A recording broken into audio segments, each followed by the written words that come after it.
How's it going, everybody? Welcome to the Olukai Anywhere Aloha Fridays IGTV series. My name is Shawn Pila. This is my fiance, Kelly Green, and we're the hosts of the new YouTube series, The Farmstead, Hawaii.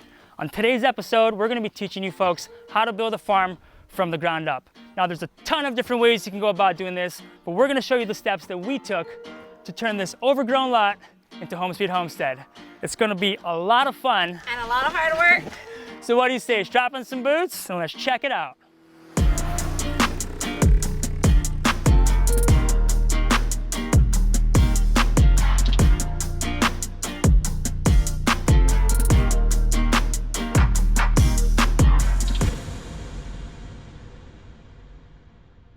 All right, so step one, find a piece of land to build your farm. Now, you don't have to go and purchase a huge piece of property. We know people that lease farmland for about $500 to $1,000 per acre per year. But to be honest, I would start small. Clear out a piece of your mom's backyard, clear out a section at your home for your backyard garden. So step one, find a piece of land to build your farm. All right, so step two for us was to take down the grass. The entire 8.5 acre lot was covered in 10-foot guinea grass, and we really wanted to see the lay of the land and what we were working with. We didn't have enough money to buy a tractor. There's no companies on the island that rented large farming equipment, so we decided to hire a pro to do the job. It costed anywhere from $75 to $100 an hour. It took us about 2 days to clear the entire property, and we were really glad we went that route because there's a lot of obstacles, and these guys knew exactly what to do. So step two, take down the grass. All right, so step three for us was the fence. I've got a 350-pound pet pig named Humphrey that needed a forever home ASAP, so it was priority for us to put up a fence. It costed anywhere from $1,500 to about $3,500 per acre for materials alone. So, you know, best to do some price matching, shop around, try to use reuse materials as much as you can to save some money. But yeah, so step three for us was the fence. All right, so after we dropped off Humphrey and Isla, we decided to shift gears and do a little bit of pest control and weed management. You know, it's always best to handle this stuff in the early stages, keep the fence lines clear, treat for fire ants, semi-slug, and you know, there's healthier options, healthier remedies. We explain all this stuff on our show, so if you want more details, feel free to check that out. And also predators, you know, we've got mongoose, pigs, wild dogs, and even people. People can be considered pests as well, you know, and they can pose a huge threat to your livestock and your crops. So step four for us was the pests. All right, so step five, the livestock. Along with the pigs, we decided to get some sheep to help manage the grass. But if you're just starting out, you know, some of the easier animals to raise would be something like chickens.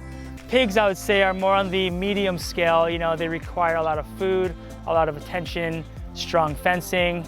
And if you're like an advanced farmer, horses, sheep, those are more on the higher scale of management. And these guys are knuckleheads, let me tell you that.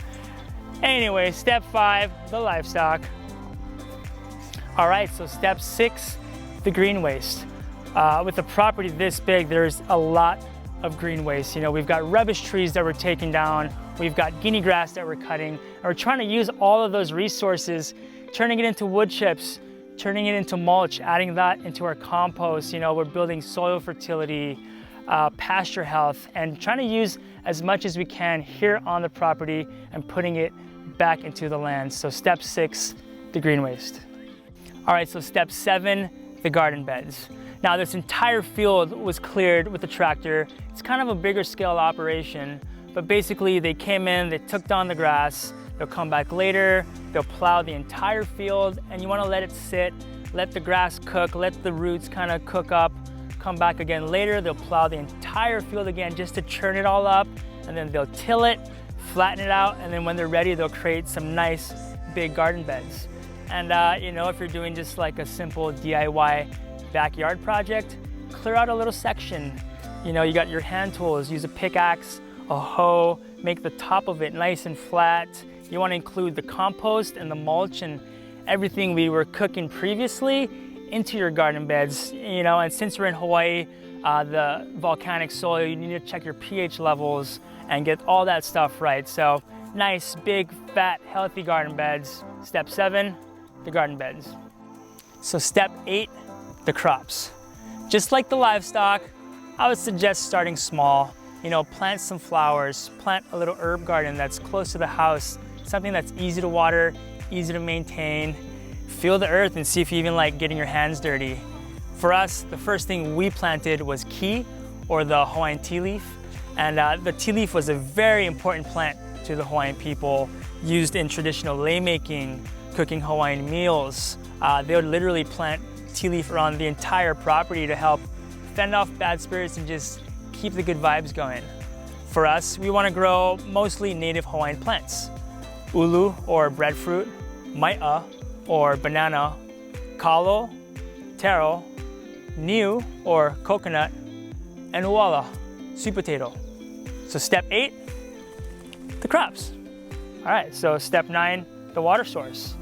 So plants, they need a few things: sun, nutrients, hydrogen, nitrogen, that's all like in the soil and stuff, and water. You know, they need water. Animals need water, and water is life. So for us, until we actually get like a catchment tank or maybe county water, we've got these jugs or these tubs, and they're you know, the water's dripping onto the roof, dripping into here.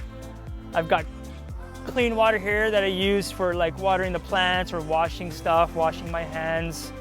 I've got a tub here. I've got a few actually around the property for the animals. This is where Humphrey bathes.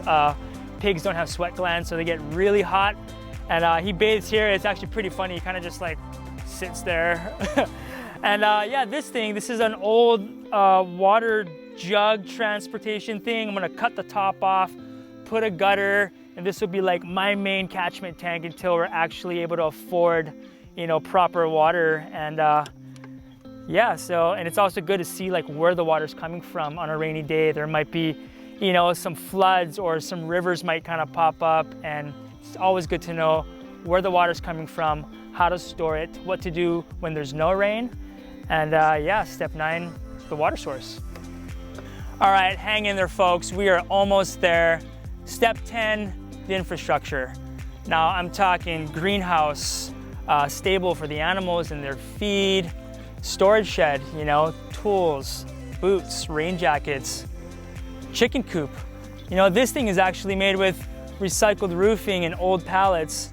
It's actually a prototype for a backyard DIY project that we're doing. We're actually going to be showing this as well on one of our mini episodes. And you know, sheep shed and Humphrey's Palace. All of these are key components to building a farm. Now, we can't afford a greenhouse just yet, and we actually don't even know where it's going. So for now, we've got this 20 by 20 tarp tent. You know, 175, 200 bucks, including the legs. This is all we need right now. We've got our tools, gardening supplies, you know, the animal food, medications, and it's protection from the sun, protection from the water, you know, dry workspace. And this is like the perfect option for us in the beginning phases. So step 10, the infrastructure. All right, so step 11, the upkeep. Now, building a farm is no joke. There's gonna be a lot of work and a lot of upkeep. Making sure the animals are fed, making sure the animals have water, making sure your plants have water, you know, trim off all the dead leaves, add that stuff to your compost, mix up the compost, keep the fence lines clear, pest management. You know, there's gonna be a lot of work, but we're gonna have tons of fun and learn as much as we can along the way. So step 11, the upkeep. All right, folks, so the final few steps for us, this is kind of our year 1 goal. So step 11 is the foundation. We're actually gonna move a bunch of dirt up to this center area where we're gonna build our house. We're gonna try to bring up the elevation as much as we can, bring in some rocks, make sure it's nice and solid. And we want, you know, a solid foundation, deepen our roots. And then the final step for us is a cabin. So we're actually gonna build a little 16 by 16 cabin. It was donated by our friend Mahalo. Me and my buddy Brian and David went and we took the whole thing down in 3 days. We transported it piece by piece back to Hilo. It's sitting in a storage shed, and yeah, we're gonna put the cabin on Sunshine Hill, and You know, we really just cannot wait. That's like the hugest part, is being up here, being, you know, immersed in the land, in the Aina, just feeling the vibes, seeing what happens when the rain changes, what happens when the wind changes, and just really getting a feel for the place. So step 13, final step for us, year 1 goal, the cabin. We want to thank all of you guys for hanging in there. Thanks for joining us. You know, thank you, Olukai. Mahalo, Olukai, for having us, letting us share our process, our journey, the things that we've learned along the way. And yeah, we're stoked that you guys can all join us. You know, feel free to check us out on YouTube at the Farmstead Hawaii, Instagram at Shawn Pila. We've got, you know, some info online. We've got the animals, and we're really trying to, you know, spread the aloha spirit and spread the message of sustainability, food security here on the island. And thank you all. Thank my family, friends, the community. Like, without all of you guys, none of this stuff would be able to happen. So mahalo, everyone. Mahalo kia kua. And yeah, till we meet again, ahui ho.